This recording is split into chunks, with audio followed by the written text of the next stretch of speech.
Hello mga kaibigan, dito tayo sa rooftop garden.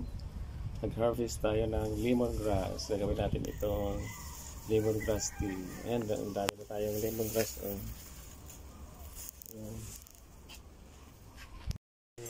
Lemongrass na pinakuloan na. Ang lemongrass natin ay nagaling sa rooftop garden. Kasama natin si Teacher Aldrin. Sinala ang lemongrass. Pinakuluan ng lemongrass. Tanglan. Ito mayroon ng lime juice. Mayroon ng asukal. Lime juice. Citrus. Pagkaroon ng asukal. Ayan.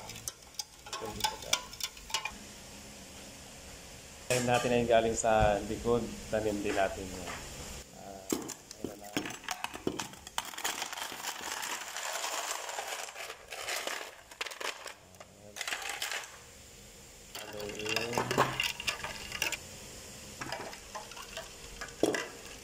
Ayan, titikman na natin.